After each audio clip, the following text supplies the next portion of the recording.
uma satisfação muito grande receber você aqui mais uma vez, e como nós temos feito desde o início, reconhecendo que o grande autor da Bíblia é o Espírito Santo, é Deus.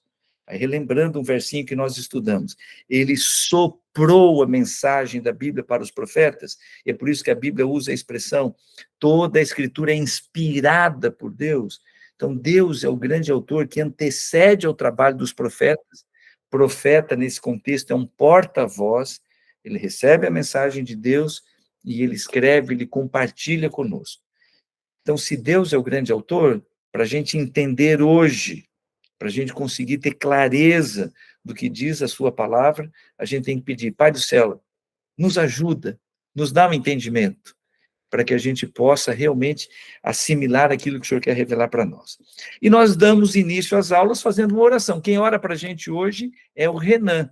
Renan, por favor, abre o microfone e você pode fazer a oração pedindo a bênção do Pai do Céu para o estudo de hoje. Boa noite, pastor. Boa noite a todos. Vamos falar com o nosso Deus. Feche os seus olhos, se você puder. Querido Deus e Pai que estás nos céus, obrigado, Senhor, pela vida e pela saúde que é concedida a cada um de nós nesse dia.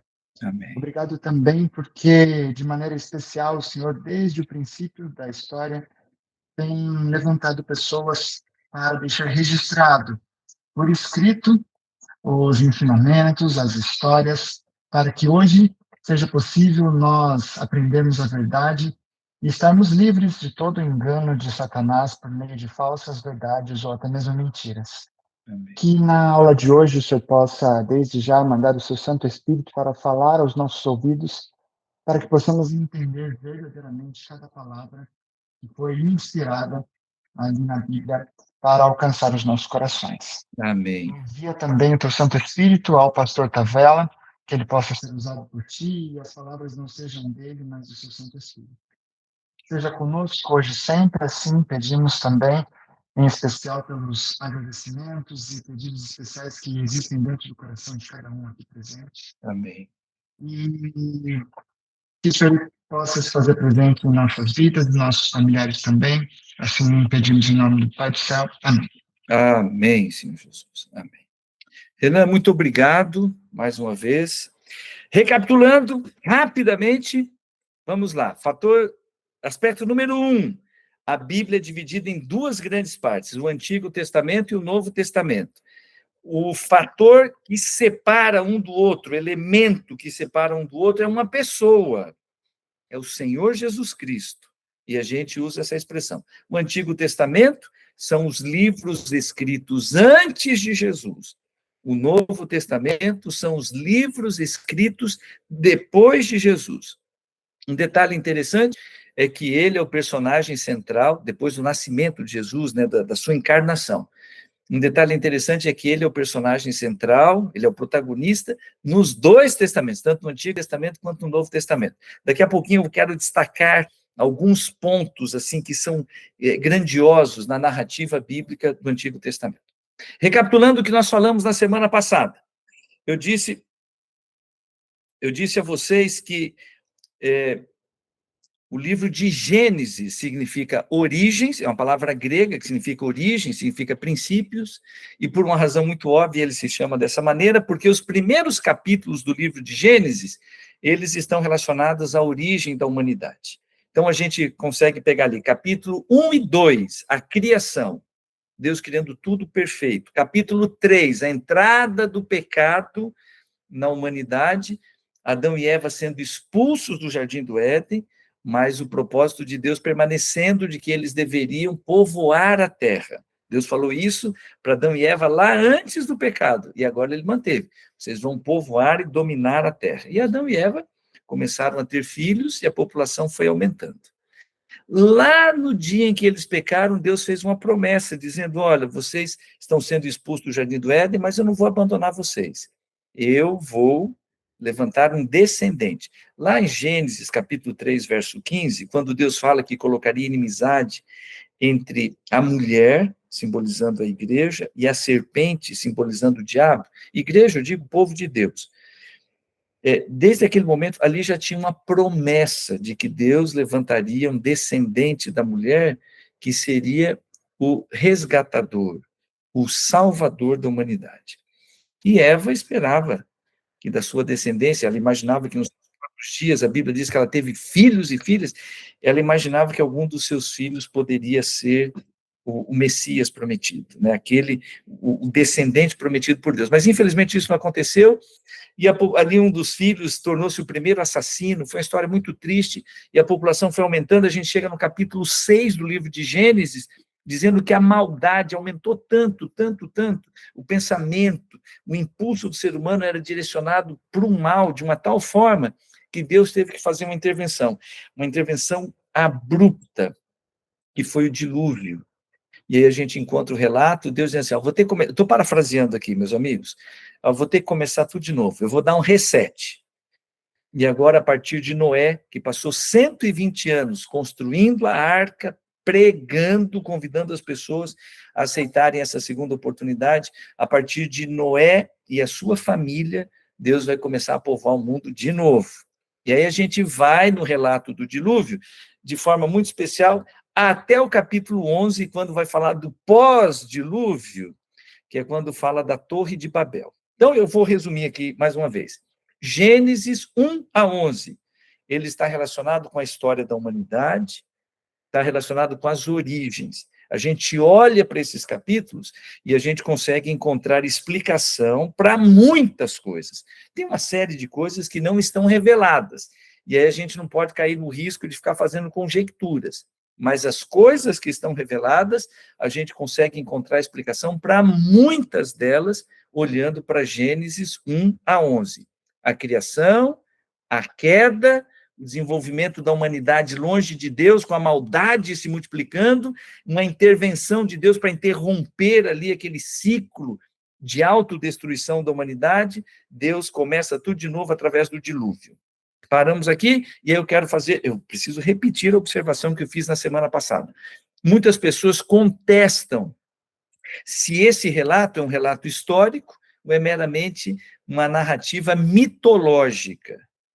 E eu disse para vocês que a gente encontra eu poderia mencionar algumas evidências, mas a gente encontra uma enorme evidência na própria Bíblia que poderia nos fortalecer a fé de que esse relato de Gênesis 1 a 11 é um relato histórico. Alguém se lembra qual é a grande evidência que a gente encontra na própria Bíblia que nos leva a dar crédito ao relato de Gênesis 1 a 11, dizendo que é um relato histórico? Se alguém se lembra da grande evidência, pode escrever aí no chat para a gente poder ler aqui. Entenderam a pergunta?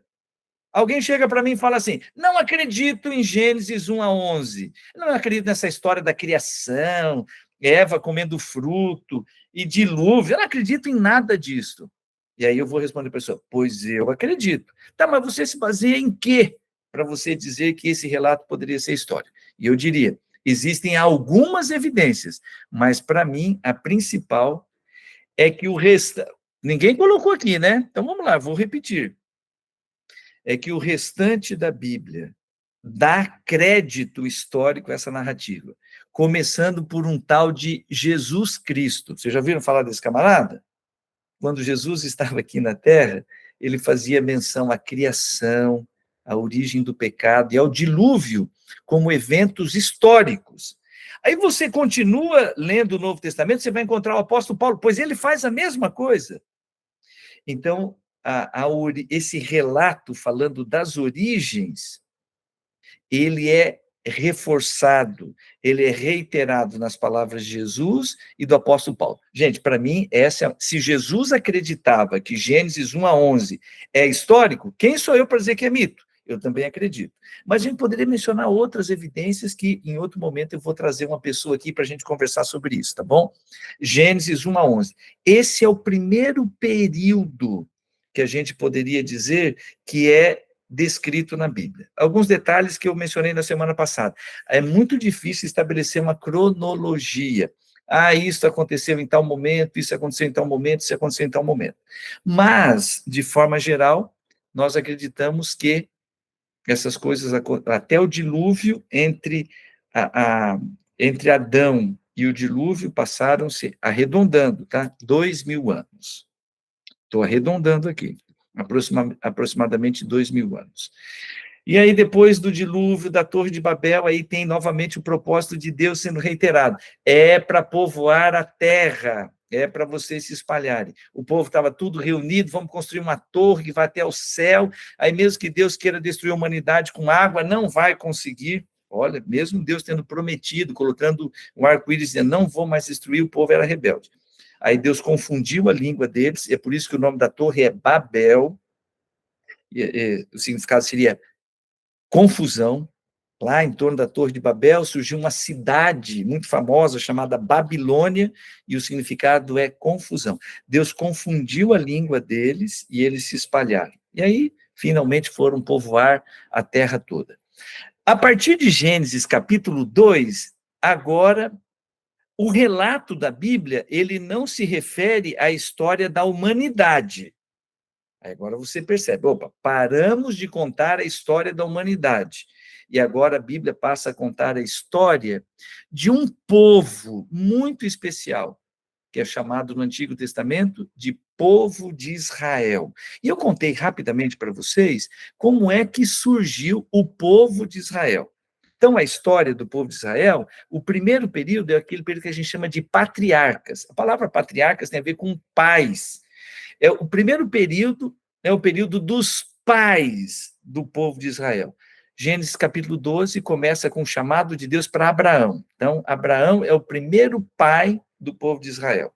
E Deus diz para ele, vou fazer de você uma grande nação. Sai da tua terra, da tua parentela, eu vou te mostrar um lugar que vai ser a terra da tua descendência.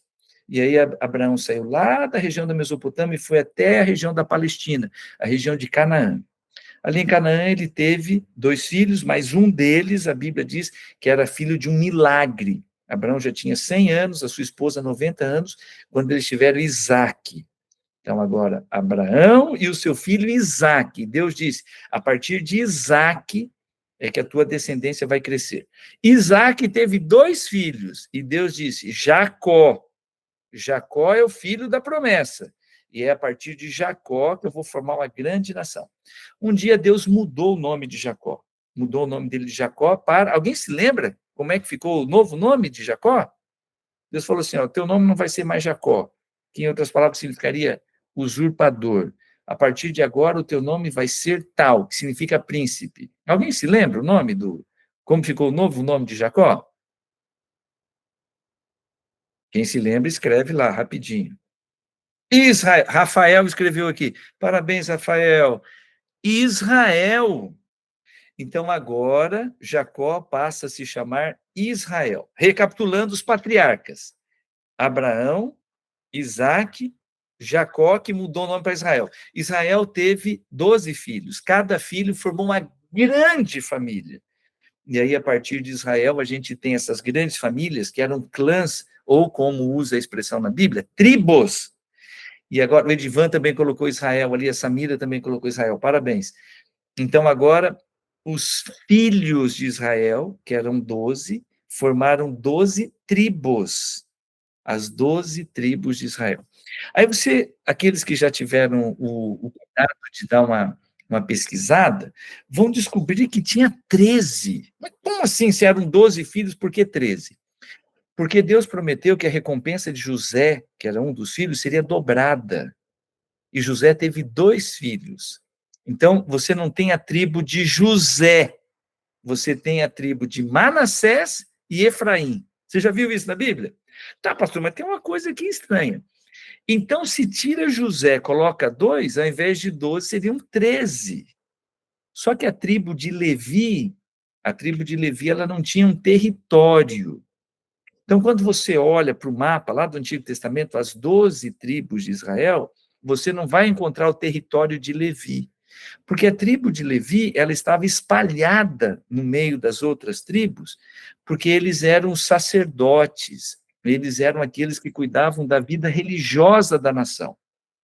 Nem todo levita era sacerdote, mas grande parte deles eram sacerdotes, e eles eram responsáveis por cuidar da vida religiosa do povo de Israel. E é muito bonito quando Deus diz assim, Levi, a tua herança não vai ser terra, você não vai ter terra, porque eu serei a sua herança.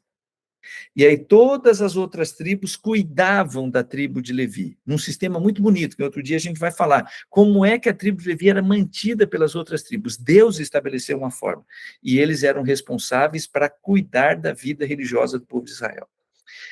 Esse povo, gente, o povo de Israel, ele se multiplicou grandemente lá no Egito. Eu contei na semana passada a história, né? José tinha sido vendido pelos irmãos. Eu vou pedir a gentileza do Riquelme aberto. Riquelme, você tem que fechar o microfone. Riquelme Vieira. José foi vendido pelos seus irmãos, ele foi parar lá no Egito. Lá no Egito, ele tornou-se governador do Egito.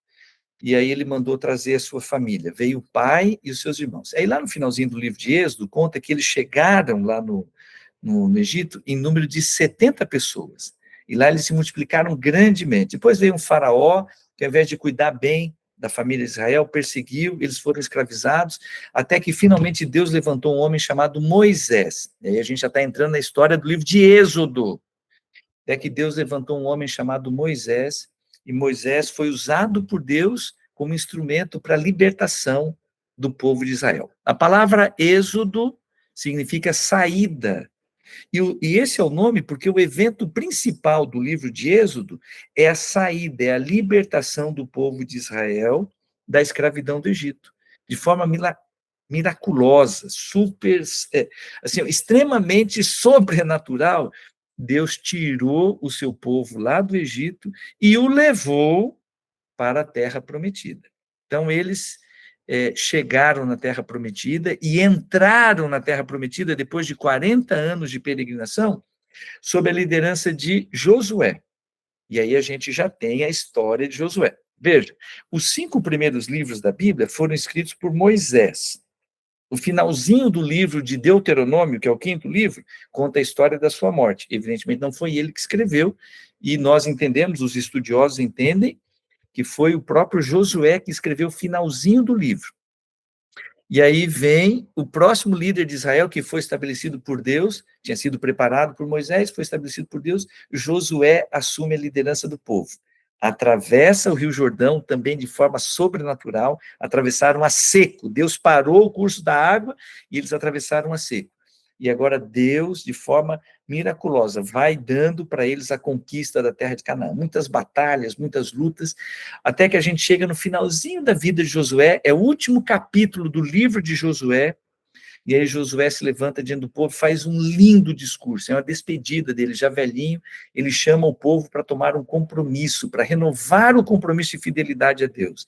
E ele começa dizendo, gente, Deus, de forma maravilhosa, tirou o seu povo lá do Egito, trouxe aqui de forma milagrosa, deu a conquista da terra de Canaã. Agora eu estou velho, estou indo para o caminho dos nossos pais. Aí vem o capítulo 24, verso 15. Eu quero fazer um desafio para vocês. A qual Deus vocês vão seguir? Qual dos deuses vocês vão seguir? Eu quero dizer para vocês que eu e a minha casa serviremos ao Senhor. Olha que coisa linda.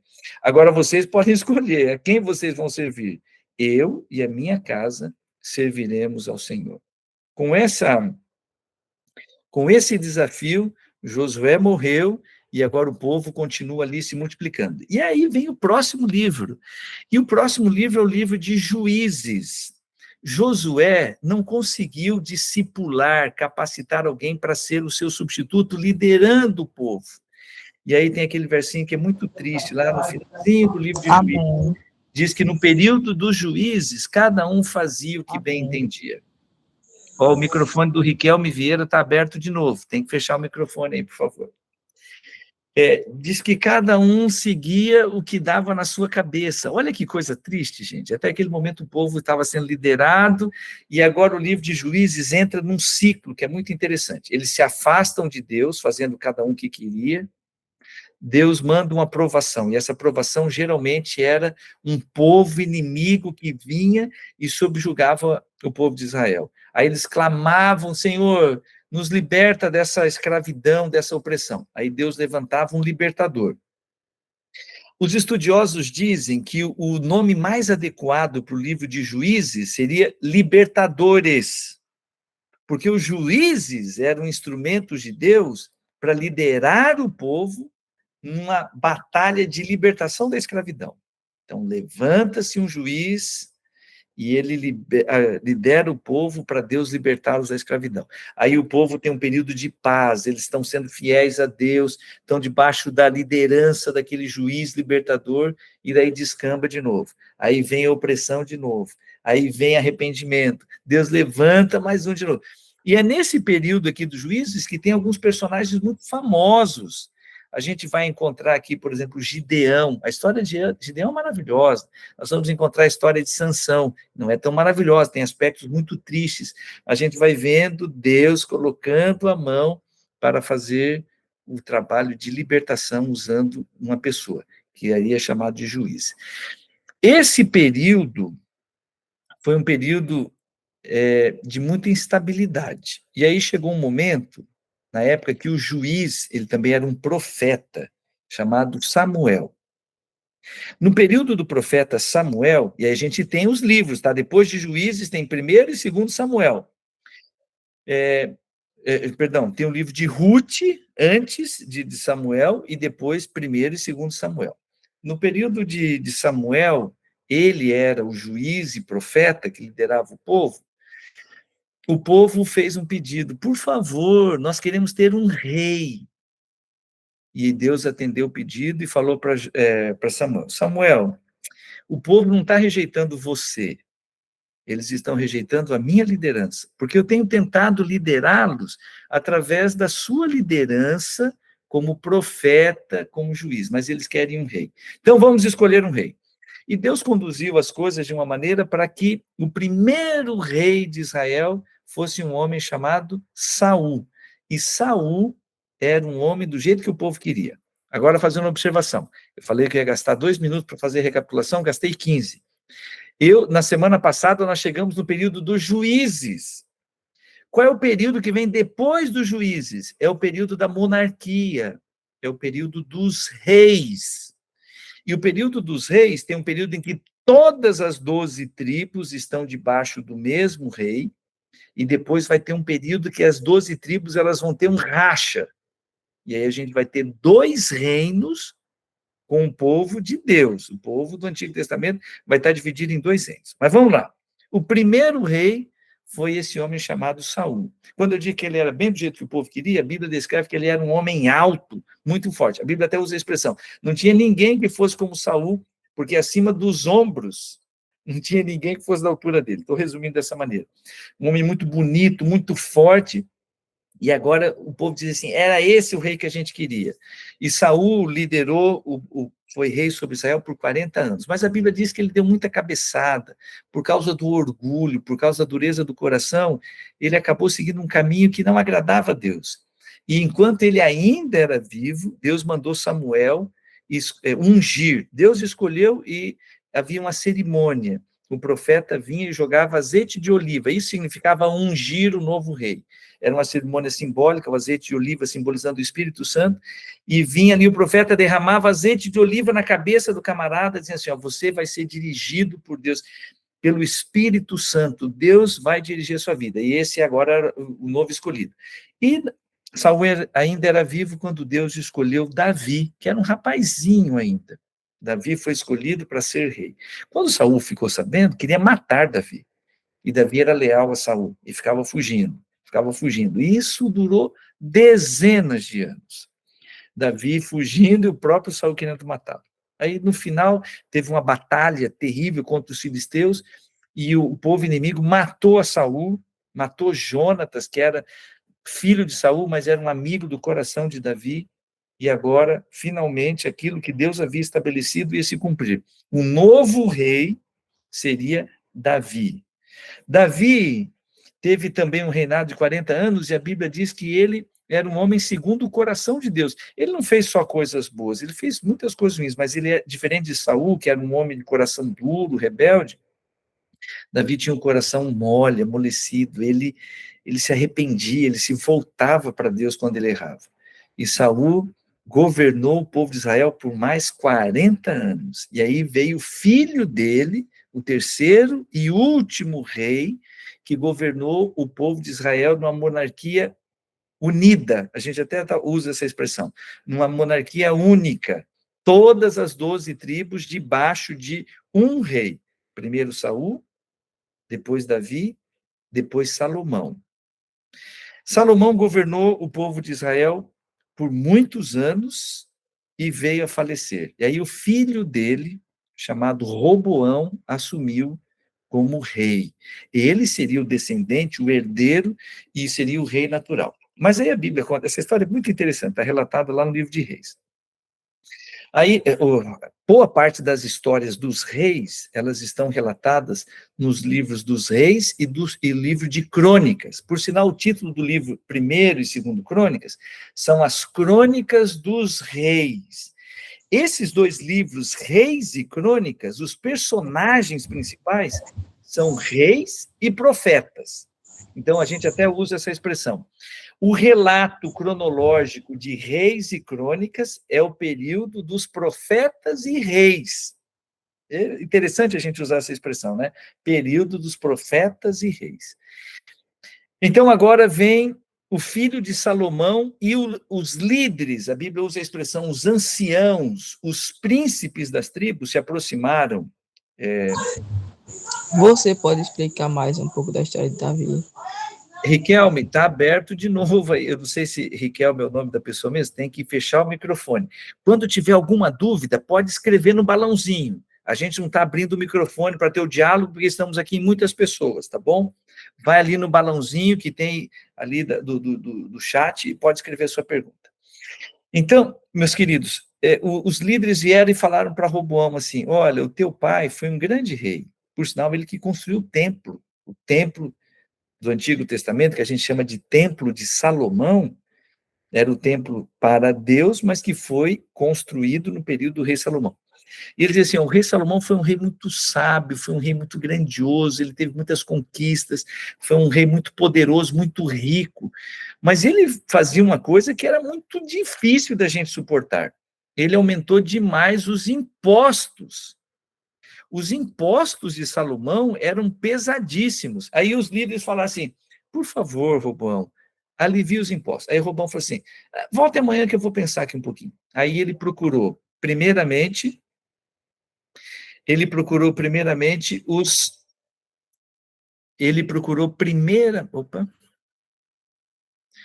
procurou primeiramente os conselheiros, aqueles homens que eram mais sábios, mais antigos, e perguntaram, olha, o povo está pedindo isso, o que vocês me aconselham? E os conselheiros, os homens sábios, falam assim, atende o povo. Se você atender esse pequeno pedido que eles fizeram, você vai ter a lealdade deles para o resto da vida, você já vai começar ganhando o coração deles. Aí, beleza. Aí ele chamou os amigos deles, a Bíblia diz que eram jovens, muito descabeçados. E ele perguntou assim, meus amigos, o que vocês acham aí? Queria ouvir vocês, são jovens. Ele falou assim, olha aqui, amigão, se você ceder agora, que você está começando, você vai dar um dedinho, eles vão tomar o braço e vão tomar o reino inteiro. Então, diga não para eles. E o jeito de você dizer não é o seguinte, se o meu pai colocava uma carga que tinha peso 1, eu vou colocar uma carga que tem peso 10. Se vocês se achavam oprimidos pelo meu pai, vocês não imaginam o que eu vou fazer com vocês. E aí o bobão deu essa resposta que os amigos jovens sugeriram para ele. E aí os líderes falam assim, beleza, já que é isso que você decidiu, nós vamos escolher um outro rei para nós. E nesse momento, eu estou colocando aqui em datas arredondadas, tá? Por volta do ano 930, antes de Cristo. Por volta do ano 930, antes de Cristo, teve um racha entre o povo de Israel. Nós aí tivemos o reino do norte, que era formado por 10 tribos, e o reino do sul, que era formado apenas por 2 tribos, a tribo de Judá e de Benjamim.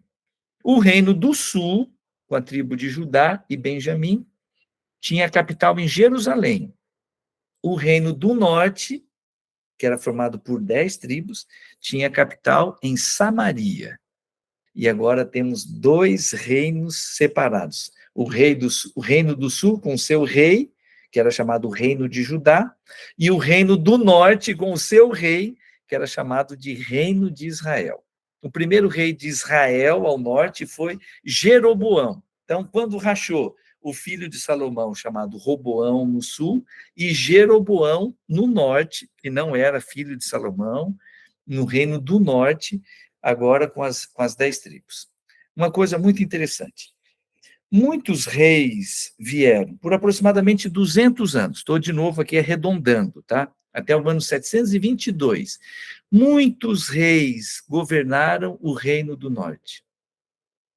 E nós não tivemos nenhum rei que pudesse dizer: este aqui foi fiel a Deus. Ele liderou o povo sendo fiel a Deus. O reino do norte é caracterizado especialmente por idolatria, viraram as costas para Deus, e Deus mandando profetas. Eu disse para vocês, né, que esse período da monarquia poderia ser chamado de período de profetas e reis, e Deus mandava profeta, e Deus mandava profeta. Olha, vocês estão se afastando, vocês têm que se voltar. Tem algumas coisas que são muito pesadas, muito tristes, né? Deus dizendo, vocês são como mulher, o povo, vocês como povo, como se vocês fossem uma mulher adúltera.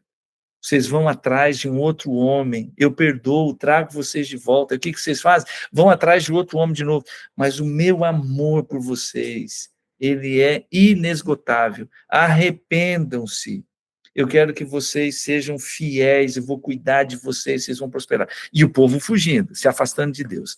Até que finalmente Deus mandou os profetas para dar a seguinte profecia: virá um reino do norte. Era o reino da Assíria, que a capital era Nínive.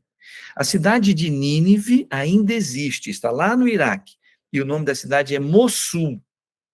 Ficou muito famosa recentemente, há de uns 10 anos para cá, por causa do Estado Islâmico. O Estado Islâmico, a principal conquista do Estado Islâmico lá dentro do Iraque era a cidade de Mossul, uma grande cidade. Mossul é a antiga Nínive, era a capital do Império Assírio, e Deus falou assim, ó, virá o povo do norte, e eles vão levar vocês cativos, vai tomar a cidade de Samaria, vai destruir o povo. E isso aconteceu. No ano 722, o exército assírio invadiu o reino do norte, sitiou, cercou a cidade de Samaria, houve uma mortandade absurda. Aqueles que sobreviveram, essa era uma estratégia do povo assírio. Ele pegava as pessoas que sobreviviam, uma parte era usada como escravos, o que era muito comum naquela época, o povo que conquistava o outro, pegava os melhores e espalhava dentro da nação como escravos. E a outra parte, que não podia ser aproveitada como escravo, ele levava para uma outra região que era dominada por eles. E lá essas pessoas iam se misturando com os outros. Em resumo, as 10 tribos do norte, elas nunca mais foram consideradas povo de Israel, porque elas foram se misturando com os povos vizinhos, os povos dominadores e tudo mais. Quando a gente chega na época de Jesus, a gente vai encontrar relato nos evangelhos dizendo que o povo judeu, que era o povo do sul, que era um povo, entre aspas, da linhagem pura, eles desprezavam, eles odiavam os samaritanos. Os samaritanos eram os descendentes do Reino do Norte misturados com outros povos, e não eram mais considerados povo de Israel, povo da aliança, povo de Deus.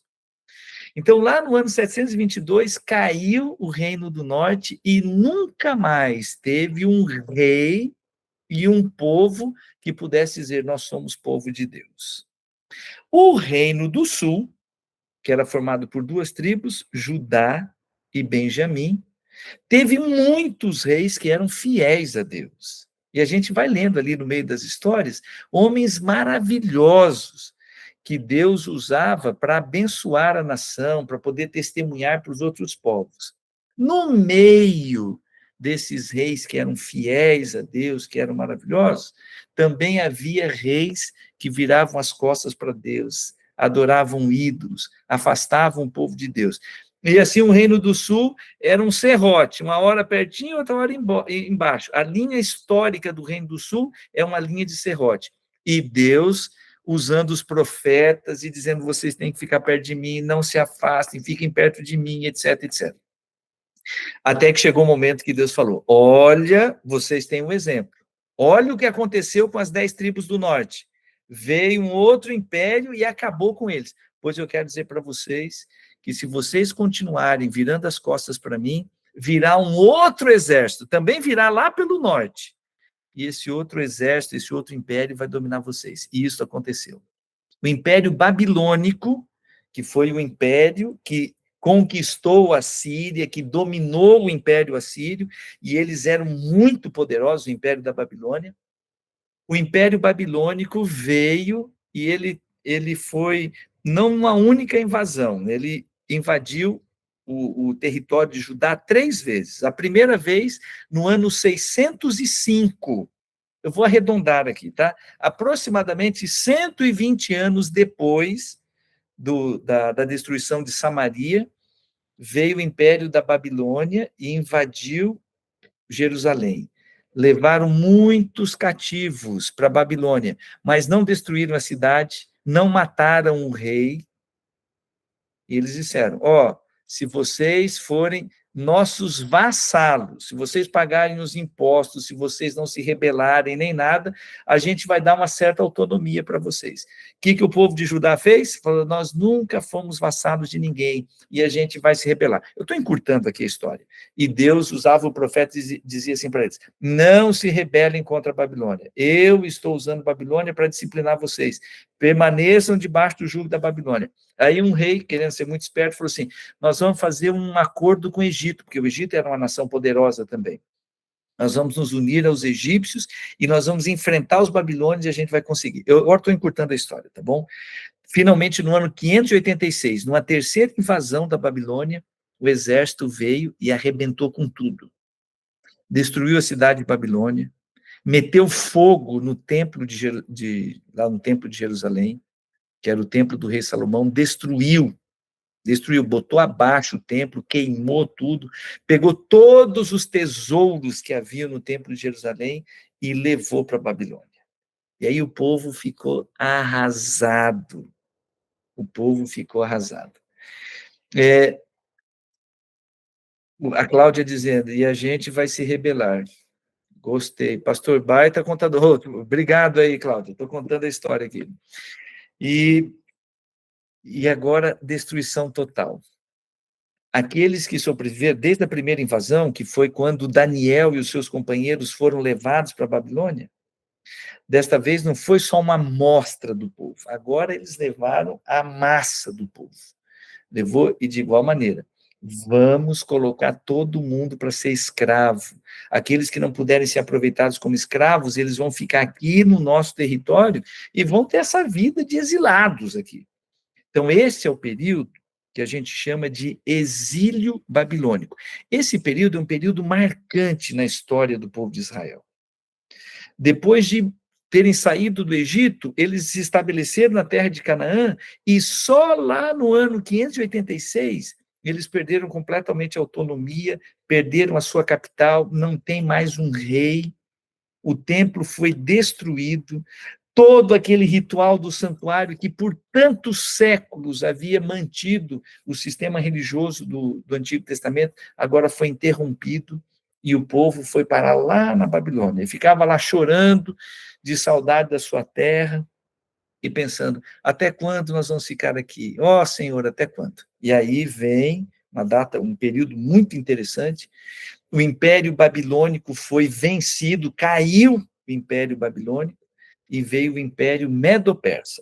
Quando a gente estuda história antiga, a gente vai encontrar tudo isso na história antiga, tá bom? E a Bíblia, ela vai fazendo a sua narrativa e a história vai confirmando isso. Então, estou falando aqui, a Síria, está lá nos livros de história. O Egito, está tudo lá no livro de história. Babilônia, está lá na história antiga. Depois do Império Babilônico, quem que dominou o mundo antigo? Foi o Império Persa, o Império dos Medos e Persas, mas a gente chama de Império Persa. O primeiro grande imperador que dominou a região ali da Babilônia e tudo mais foi o rei Ciro. E o rei Ciro, no período dele, ele fez um decreto dizendo assim, olha, Está lá a cidade abandonada e tudo mais, e eu permito, quem quiser voltar, pode voltar. Finalmente, no ano 457, o rei Artaxerxes, que era um rei persa, ele fez lá um decreto e mandando uma comitiva, liderada por Esdras e Neemias, mandando uma comitiva para eles voltarem, Neemias, né, era o grande líder, para eles voltarem para Jerusalém e reconstruírem Jerusalém. Então, a gente pega esta data, né, o decreto do rei Artaxerxes, rei persa, a gente pega esta data para marcar como sendo o retorno do povo de Israel, do povo judeu, perdão, do povo judeu para o exílio. Quando eles chegaram lá em Jerusalém, havia algumas pessoas que estavam morando ali naquela região, e agora eles vão fazer um trabalho de reconstrução dos muros e da cidade de Jerusalém. E agora, um detalhe interessante. Nós temos, nesse período do retorno, o livro do profeta Esdras, que era um sacerdote, o livro do profeta Neemias, que era um líder do povo. A gente encontra isso, tem lá o livro Esdras e Neemias, são os livros escritos, livros históricos, escritos pós-exílio. E lá no meio dos profetas, nós vamos encontrar profetas que Deus levantou no período pós-exílio. E a gente tem 3 profetas, que são os últimos livros do Antigo Testamento: Ageu, Zacarias e Malaquias. Então, todo o relato dos profetas, nós vamos encontrar profetas transmitindo os recados de Deus para o povo, dizendo: não virem as costas para mim, senão vocês vão se afastar de mim e virá a invasão do norte e vai acabar com vocês. Depois a gente tem profeta escrevendo os livros no período do exílio. É o caso de Daniel e Ezequiel.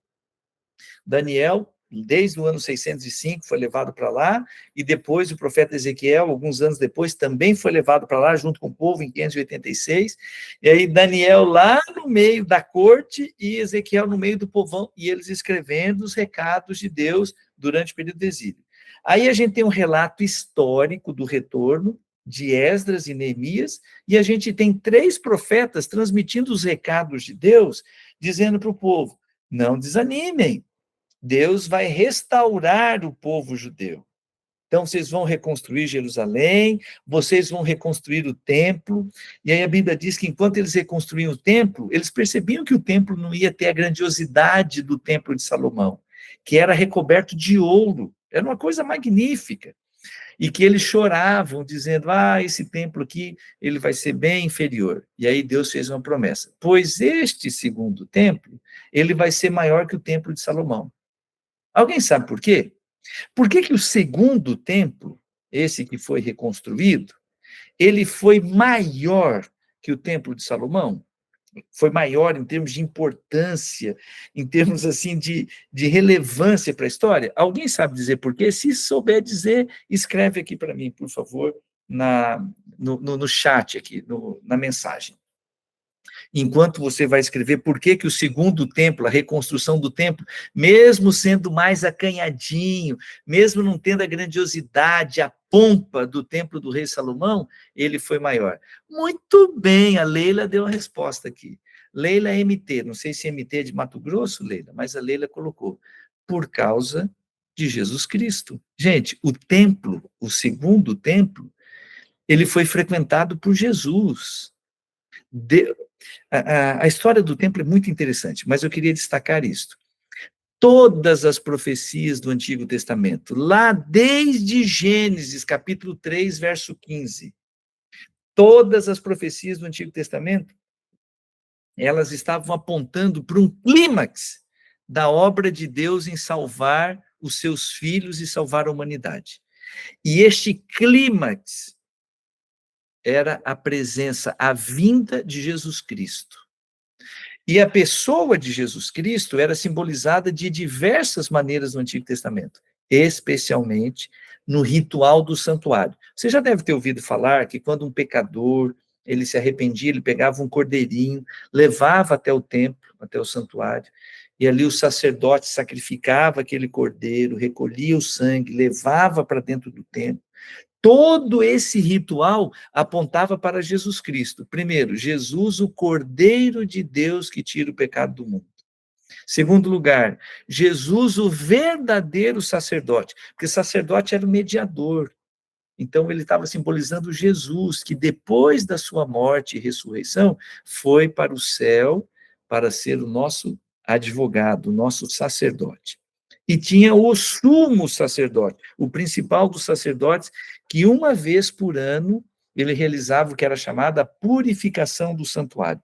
Havia uma data no calendário religioso que era o dia do acerto de contas. Era, usando a expressão, talvez você já tenha ouvido a expressão em hebraico, Yom Kippur, o dia da expiação, o dia do acerto de contas. Então, havia uma cerimônia liderada pelo sumo sacerdote quando o santuário era purificado. O que seria essa purificação? Todos os pecados que tinham sido levados lá para o santuário, agora eles eram simbolicamente transferidos para um bode que era lançado no deserto, e esse bode morria lá no deserto. Esse bode era um símbolo de Satanás. O cordeiro que derramava o sangue era símbolo de Jesus Cristo. E o bode, que lá no final da história do pecado vai ser o real culpado pelo pecado, esse bode, chamado Azazel, ele simbolizava Satanás. Todo esse ritual do santuário apontava para Jesus Cristo.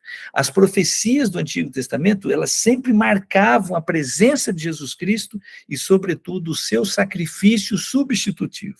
É por essa razão que eu digo que o protagonista do Antigo Testamento era Jesus Cristo, ainda que de forma profética. Mas é lógico, Jesus Cristo ele está presente no Antigo Testamento antes da sua encarnação.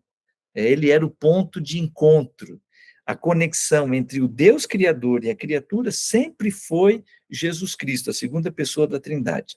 E ele é o protagonista do Antigo Testamento. E o Novo Testamento, depois de Jesus encarnar e cumprir a sua missão aqui para ser o Salvador do mundo, ele é o protagonista do Novo Testamento. E eu quero encerrar dizendo o seguinte: depois de Ageu, Zacarias e Malaquias, nós não temos mais relato profético até o Novo Testamento. E esse é um período de silêncio, entre aspas, que durou 400 anos. Para a gente saber a história do povo de Israel nesse período, que a gente chama de período intertestamentário, um período de 400 anos entre os dois testamentos, a gente tem que recorrer aos livros de história. Existem relatos de próprios judeus e relatos de outros povos que iam mencionando. Aí a gente consegue construir um pouco da história do povo judeu no período intertestamentário. Uma outra observação interessante. Eu disse lá na primeira aula que nós temos, na Bíblia Católica, nós temos 7 livros a mais do que na Bíblia Protestante. E vai ter um dia que a gente vai falar sobre isso. Boa parte dos escritos que estão a mais na Bíblia Católica estão relacionados com esse período que a gente chama de período intertestamentário. Especialmente os 2 livros de Macabeus. Se você quiser ter uma noção, um pouquinho de noção da história desse período intertestamentário, um recurso que a gente chama de deuterocanônico, um recurso fora do cânon da Bíblia, seriam os 2 livros de Macabeus. É uma longa história, eu vou parar por aqui, que meu tempo já acabou, mas eu queria resumir dessa maneira. Depois que o povo de Israel entrou em Canaã, nós tivemos um período dos juízes, e depois nós tivemos o período da monarquia. A monarquia ela está dividida na monarquia unida, todas as 12 tribos, debaixo de um único rei, e depois a divisão dos reinos. O reino do norte, que durou até o ano 722, quando a Síria invadiu e destruiu o reino do norte, acabou com a Samaria e tudo mais, e eles nunca mais se restabeleceram como povo de Deus, como povo de Israel.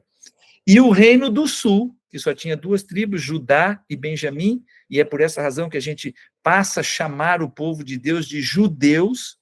Judeu era o pertencente à tribo de Judá. Então, os 2 reinos do sul permaneceram, as 2 tribos do sul, permaneceram como um reino até a invasão do Império Babilônico, quando finalmente eles foram levados cativos para a Babilônia. E o ano da destruição de Jerusalém foi o ano 586 a.C. Foram levados para a Babilônia, ficaram lá um período no exílio, e depois, com o Império Persa, eles tiveram autorização para voltar, e, sobretudo, um decreto do rei Artaxerxes autorizando Neemias a reconstruir os muros e a cidade de Jerusalém. Isso no ano 457. E aí Neemias, Esdras e uma parte do povo volta e eles começam a restabelecer aquilo que a gente chama Reino de Judá. Nunca mais eles tiveram autonomia, mas eles conseguiram reconstruir os muros, reconstruir a cidade, reconstruir o templo, e ainda que o segundo templo ele fosse mais acanhadinho, ele foi maior que o primeiro, porque Jesus Cristo frequentou o segundo templo.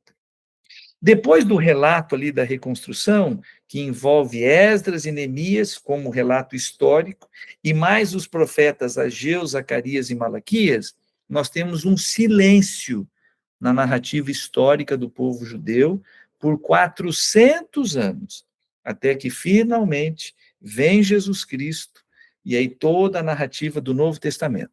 Você não pode perder a próxima aula. Agora, na próxima aula, a gente vai apresentar um panorama histórico do Novo Testamento.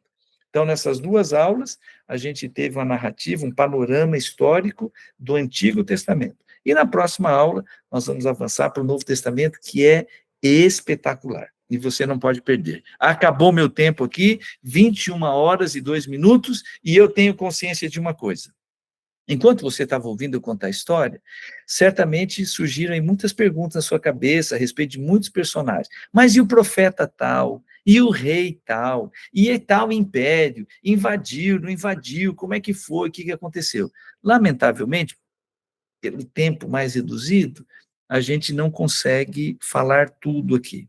Mas depois você vai receber um esboço com essas informações que eu passei, e você vai ter oportunidade de pesquisar. E eu queria dizer para você, existem muitos recursos aí para a gente pesquisar e aprofundar. A minha intenção, dentro desse nosso primeiro módulo, é apresentar temáticas que nos ajudam a entender mais profundamente a Bíblia. E aí você vai perceber, uma compreensão do panorama histórico do Antigo Testamento nos ajuda demais. Então você vai perceber, puxa vida, o profeta Isaías e o rei Ezequias, eles foram da mesma época? Sim. E você vai encontrar relatos de um conversando com o outro dentro do livro do profeta Isaías, e você vai encontrar relatos lá no livro de Reis e Crônicas. Então tem livros históricos, contando ali especialmente a história dos profetas e dos reis, e você vai ter os livros proféticos. Eles estão separados na Bíblia, mas aí você consegue identificar que eles se encaixam no mesmo período da história do povo de Israel. Beleza? Duas coisinhas aí para a gente dizer agora, para a gente encerrar. Meus queridos, quando você pensa na narrativa do Antigo Testamento, você começa lá na criação, na queda, no dilúvio, e aí você embarca numa jornada que vai seguir a um ponto especial. A narrativa do Antigo Testamento, ela segue na direção de um ponto especial, a vinda do Messias. A grande promessa da Bíblia no Antigo Testamento é esta: Deus dizendo para o seu povo, eu não abandonei vocês, eu não desisto de vocês, e Jesus Cristo virá a esse mundo e ele será o Salvador do mundo. E lá nas palavras do profeta Isaías, dizendo assim, ele será Emanuel. A palavra Emanuel significa Deus conosco.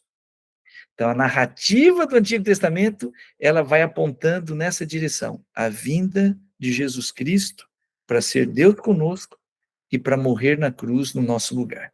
Isaías capítulo 53 está dizendo ali, o cordeiro que sendo mudo foi levado ao matador. Tudo profecias relacionadas com Jesus Cristo. Quando Jesus Cristo vem, a gente chega no clímax da narrativa do Antigo Testamento.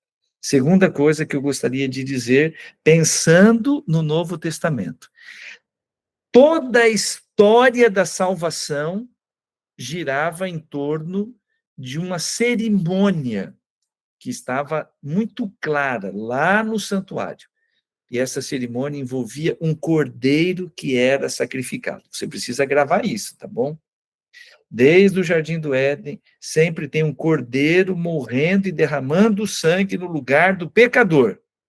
E o Antigo Testamento, ele tem esse fio de sangue que percorre toda a narrativa do Antigo Testamento. Sempre tem o cordeiro morrendo no lugar do pecador. Gravaram isto? Não perca a próxima aula. E aí você vai entender por que o Antigo Testamento ele vai afunilando e ele tem essa marca do sangue do cordeiro durante toda a sua narrativa. E aí vem o Novo Testamento para dar significado para tudo isso. Muito bem, tendo isso em mente, eu quero encerrar a aula de hoje e eu quero destacar esse ponto. Gente, a história do Antigo Testamento é a história de um Deus apaixonado pelo seu povo. Ainda que eles fossem rebeldes, ainda que eles virassem as costas para ir atrás de outros ídolos, Deus nunca desistiu do seu povo. E eu gostaria de me apegar a esta promessa para fazer esse convite para você olhar para cima e ver esse mesmo Deus se derretendo de amor por você. Aí você pode dizer, pastor, você não me conhece. Eu já trilhei caminhos muito ruins. Pois eu quero dizer para você, eu conheço a história do povo de Israel, e era absurdo o que eles faziam, pois Deus não desistiu. Se Deus não desistiu de Israel, ele não desiste de você. Louvado seja Deus, porque Deus é um Deus que perdoa, que restaura e que dá uma segunda chance. Espero que seja a sua experiência. Não desista do Pai do Céu. E fica com a mão estendida para encontrar a mão dele, que sempre está estendida antes da sua. Deus nos abençoe. Posso fazer uma oração para a gente encerrar? Vamos orar? Querido Deus, muito obrigado, Pai, pela promessa de que o Senhor está no controle de todas as coisas. O relato do Antigo Testamento apresenta um Deus soberano no controle da história e acima de todas as movimentações humanas, conduzindo o seu povo na direção da salvação.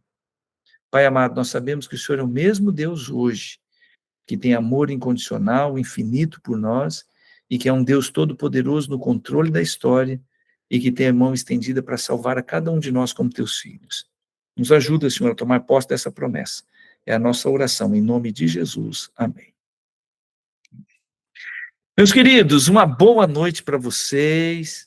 Até semana que vem, se o Pai do Céu permitir, e a gente vai estar de volta para completar o panorama histórico da Bíblia, falando do panorama do Novo Testamento.